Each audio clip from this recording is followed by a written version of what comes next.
I love podcasting. I have since 2006, back when you had to use like a Dixie cup with string to make the thing work. And that's why I'm so excited that we recently moved Mysterious Goings On to Anchor FM to record our podcast. I gotta tell you, I don't regret it a bit. If you haven't heard about Anchor, it's the easiest way to make a podcast. Let me explain. First of all, it's free. There's creation tools that allow you to record and edit your podcast right from your phone or computer. Anchor will distribute your podcast for you so it can be heard on Spotify, Apple Podcasts, and many more. And you can make money from your podcast with no minimum listenership. It's everything you need to make a podcast all in one place. Not going to lie to you, when I first heard about Anchor, I was a little dubious because I've been doing it the hard way for so long. But I got to tell you, it's very easy. Use a Stripe account. Get sponsors. You're not paying monthly hosting fees. The sound quality is great. The distribution is phenomenal. Friends, download the free Anchor app today if you want to start your own podcast, or go to anchor.fm to get started. Remember, you heard it here first on Mysterious Goings On.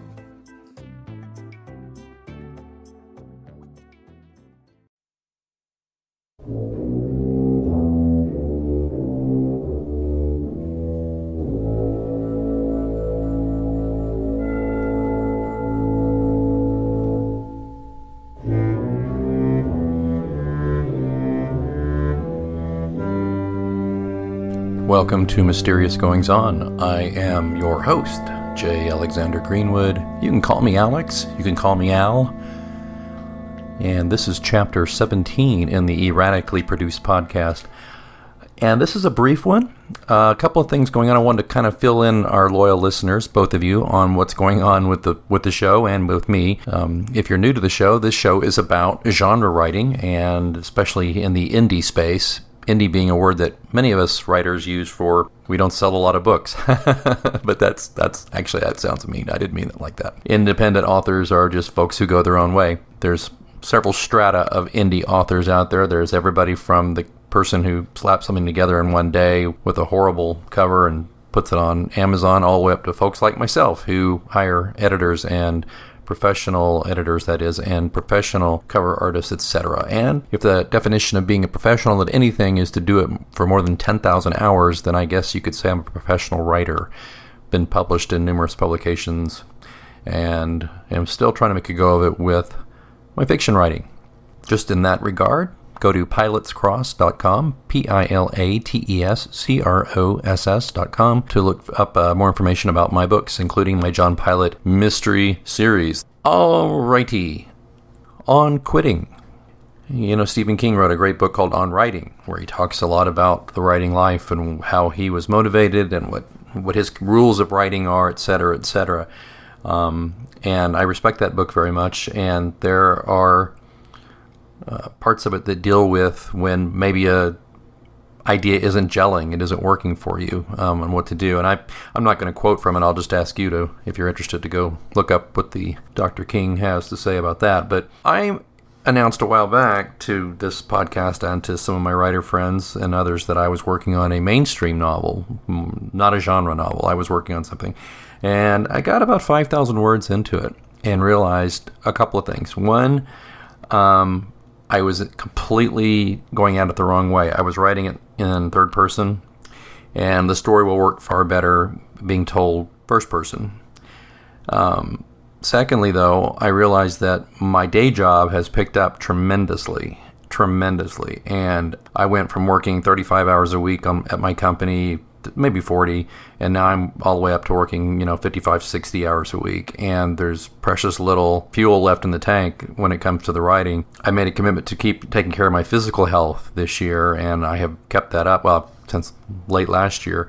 So I get up early, all right, but I go to the gym, and I've got to do that. There's not another way around that for me. That's not just my vanity at wanting to look good. That is just that it keeps me healthy and fresh and helps my mental state, etc. So that takes care of most of my mornings.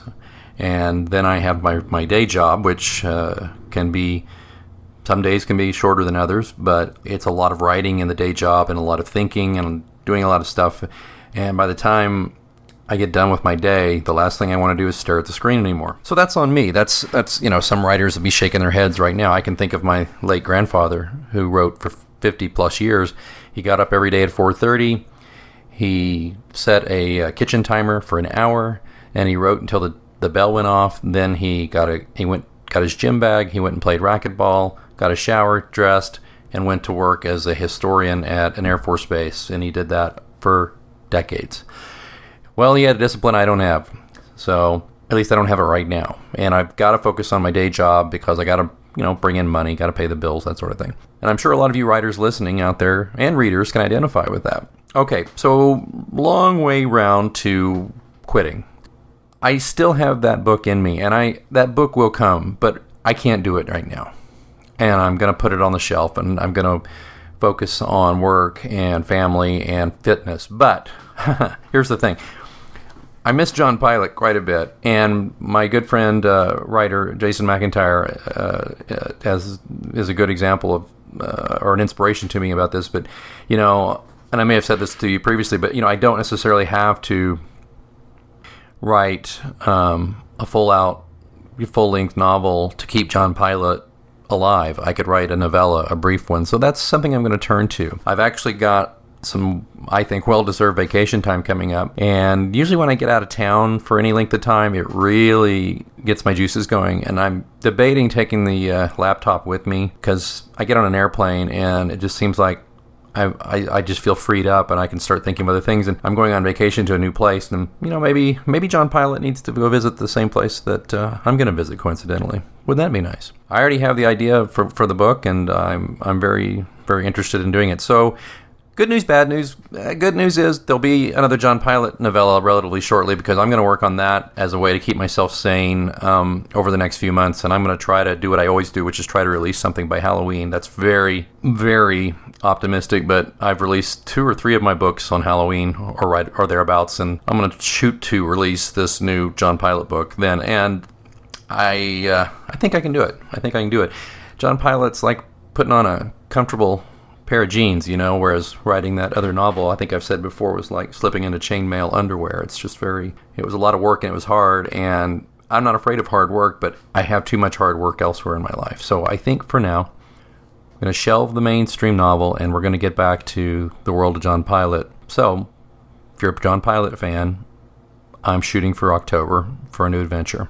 So I hope that makes you happy if you're a fan. If you're not a fan, again, go to pilotscross.com or go to Amazon. Just look up John Pilot Mysteries or look up J. Alexander Greenwood. Having great deals on all of the books in ebook format. You can also get all but one of the books as a paperback. You can order direct from me and I'll autograph it for you. Just go to pilotscross.com or just order it directly from wherever you buy your paperbacks. But if you just want an ebook, we have all those and all the usual suspects as well. I prefer you buy it from Amazon, of course, because that's where most people buy their stuff, and that's where I need reviews and where I could use some sales and that kind of thing. The only book that I put out is in the John Pilot Mysteries that's not out in paperback is a book of short stories that came out last, and that was last year, called Pilot 7, and it's a book of short stories, and I'm very proud of it. Anyway, I hope you'll check it out. So, that's me quitting. I'm not really quitting. I'm just quitting temporarily on a project that was ambitious that I just don't have the brain space to tackle right now. So, some of you who like John Pilot are going, yay, he quit. So, I'm good. I hope that makes you happy. I'd like to know what you think. Have you quit writing something? Has you put something on the shelf that just didn't work for you?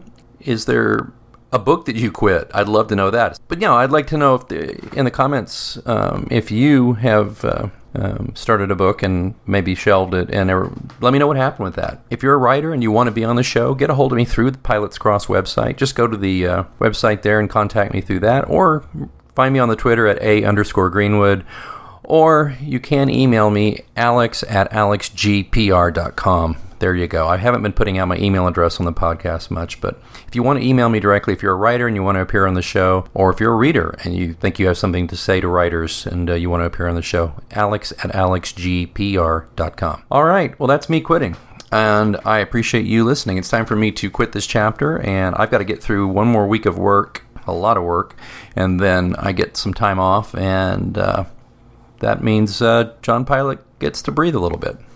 So, until next time, again, I'm Alex Greenwood. I really appreciate you listening, and Keep reading.